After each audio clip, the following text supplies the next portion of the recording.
નમસ્કાર મિત્રો, ફરી સ્વાગત છે મારા વિડીયોની અંદર। આજના વિડીયોની અંદર નાનખટાઈ ફિલ્મનો ફૂલ રિવ્યુ કરવાના છે। તો વિડીયોના અંત સુધી જરૂરથી જો વિડીયો પસંદ આવે તો લાઈક અને ચેનલને સબસ્ક્રાઇબ કરવાનું ભૂલતા નહીં। તો ખાસ કરીને નાનખટાઈ ફિલ્મ છે ને એ 2025 ની ફિલ્મ છે ને ખાસ કરીને એ તાજેતરની અંદર સિમારોની એપની અંદર મેં જોઈ।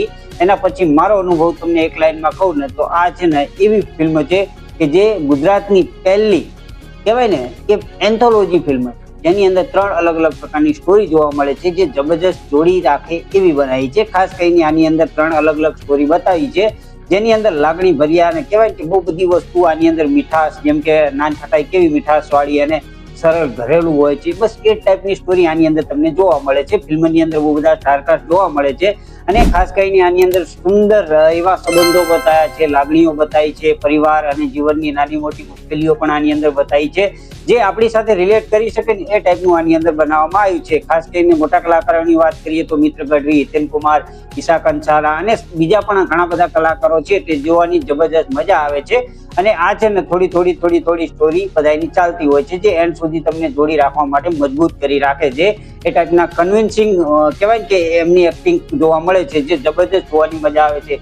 સિનેમેટોગ્રાફી સારી છે, જે બેકગ્રાઉન્ડ સ્કોર સારો છે, ટૂંકમાં જોવા જઈએ તો જબરજસ્ત સ્ટોરી લાઈન બનાવી છે, જે બધી મજા આવે ને એ ટાઈપની આની અંદર મળી। ખાસ કરીને પ્રીત ગોયલનું આની અંદર ડિરેક્શન જોવા મળે છે, જે સચોટ અને કહેવાય કે સંવેદનશીલ છે ને ડિરેક્શન કર્યું છે, જે જોવાની ખૂબ જ મજા આવે છે। ઘણા બધા શોર્ટ્સ ખૂબ ઇમોશનલ લાગે છે, જ્યારે ઘણી બધી જગ્યાએ તમને હસી મજાક પણ જોવા મળે છે ને ક્યાંક તમને પેસિંગ થોડું વધારે સ્લો લાગી શકે છે, પણ જબરજસ્ત જોવાની મજા આવે છે।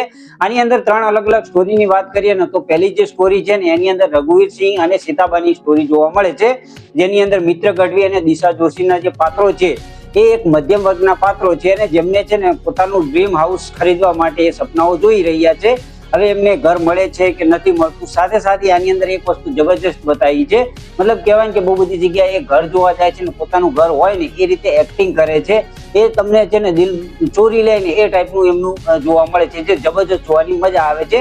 એની અંદર તમને કહેવાય ને કે ખૂબ જ રિયલ અને હાર્ટ ટચિંગ છે ને એ મોમેન્ટ જોવા મળે છે, જે જબરજસ્ત જોડીને રાખે છે ને જબરજસ્ત કોમેડી પણ થાય છે। એનો જે ફ્રેન્ડ હોય છે ને એ આવે છે ને જબરી કોમેડી કરાવે છે, સાથે સાથે ફ્રેન્ડ્સ નું બધું જે કહેવાય કે ત્રણેય છે, રઘુવીર સિંહ અને સીતાબાનું જે પાત્ર લખ્યું છે જબરજસ્ત લખ્યું છે ને જોડી રાખે ને એવું બતાવ્યું છે, જે જબરજસ્ત જોવાની મજા આવે છે। એની પછી જે બીજી સ્ટોરી છે ને એની અંદર મયુર ચૌહાણ છે એ સૂર્યનું પાત્ર ભજવે છે, સાથે સાથે એના પિતા હોય છે ને એ હિતેન કુમાર હોય છે અને એની મમ્મી પણ હોય છે, જે કલ્પના છે એ એમની મમ્મી હોય છે। અને ખાસ કરીને જોવા જઈએ તો આ સ્ટોરી પણ જબરજસ્ત છે, મતલબ કહેવાય કે પિતા પુત્ર વચ્ચે બંનેને જોડી રાખવાવાળી એક માતા હોય છે અને એ માતાના મૃત્યુ પછી કઈ પરિસ્થિતિનો સામનો કરે છે અને બાપ દીકરા વચ્ચે કઈ રીતે બોન્ડિંગ થાય છે।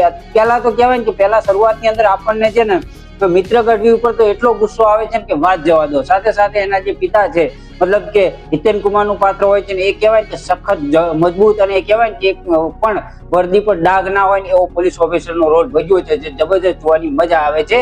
હવે આની અંદર પણ તમને બહુ બધા ઇમોશનલ સીન જોવા મળે છે ને જે જોવામાં ખૂબ જ મજા આવે છે। એની પછી જે ત્રીજી સ્ટોરી છે ને એ રામ અને મૈથિલીની છે, જે ખાસ કરીને આપણે જોવા જઈએ તક્ષત મુનશી એક્ટિંગ જબરજસ્ત, જે આ ટાઈપનો રોલ આપણે કહેવાય કે લગ્ન લાગીમાં પણ નતો જોયો એ ટાઈપનો રોલ આની અંદર જોવા મળે છે, ખાસ કરીને એ હોય છે। અને સાથે સાથે ઈશા કંસારા જ્યાં હોય ને ત્યાં ફાડી નાખે છે, મતલબ જબરજસ્ત એક્ટિંગ। એમાં પણ જે ચેતન દહિયા એમની સાથે કરે છે, મને એવું લાગતું હતું કે આ રિયાલિટીમાં હું ઘૂસી ગયો છું। એ ચેતન દહિયા જે એમની ઉપર એના પિતા ઉપર ગુસ્સે થાય છે ઈશા કંસારાના, શું કારણે થાય છે એ ખાસ મને ખબર ના પડી, ખબર નહીં, મારે હવે જોવું પડશે આની અંદર કે ફરીને જોવાની ઈચ્છા છે મારે, કારણ કે જે પિતા અને ખાસ કરીને ઈશા કંસારા એ બંને અલગ રહેતા હોય છે, એનો ભાઈ અલગ રહેતો હોય છે, એ ચેતન દહિયા હોય છે। હવે એના પિતાની કઈ એવી ભૂલ છે ને કે જે એના લીધે છે ને એની દીકરીના લગ્ન નથી થતા, એ ખાસ કરીને મને ખબર જ ના પડી। હવે શું કારણે ના ખબર પડી, કઈ સમજણ ના પડી મને એના વિશે, પણ એ જવા દો, તમને સમજણ પડી હોય તો કમેન્ટની અંદર કહેતા જજો। પણ હા, ઈશા કંસારા અને તક્ષત મુનશીની જે લવ સ્ટોરી બતાવી છે ને જબરજસ્ત, મતલબ કહેવાય કે વારંવાર લગ્ન તૂટી જવાની સમસ્યા ઈશા કંસારાની હોય છે, પણ આ બંને મળે છે, પછી શું થાય છે ને એ તમને જોવાની ખૂબ મજા આવે છે।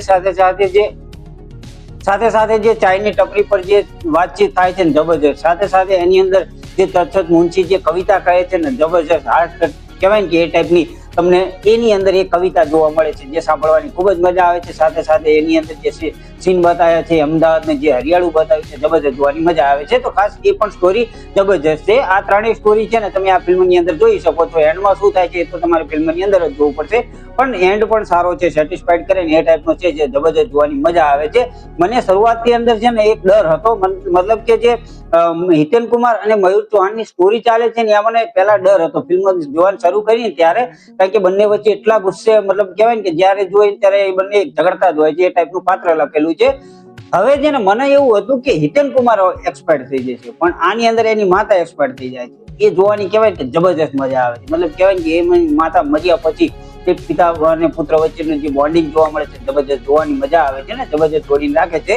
ઓલ ઓવર જોવા જઈએ તો આ ટાઈપની આપણને ફિલ્મ તો બહુ ગમે છે. ખાસ કરીને હું એન્થોલોજીનો ફેન છું. મેં બોલિવૂડમાં પણ બહુ બધી એન્થોલોજી જોઈ છે. સાથે સાથે આની પહેલા આપણે જે ફિલ્મ આવી હતી ચોરંગી એ પણ જોઈ હતી. એ પણ આપણો રિવ્યુ આપણી ચેનલની અંદર અવેલેબલ છે, જઈને જોઈ શકો છો. બાકી વિડીયો પસંદ આવે તો લાઈક કરવાનું ભૂલતા નહીં, ચેનલને સબસ્ક્રાઈબ કરવાનું ભૂલતા નહીં. તો મળીએ છીએ આવતા વિડીયોની અંદર. ત્યાં સુધી બધાને જય શ્રી કૃષ્ણ અને જય માતાજી.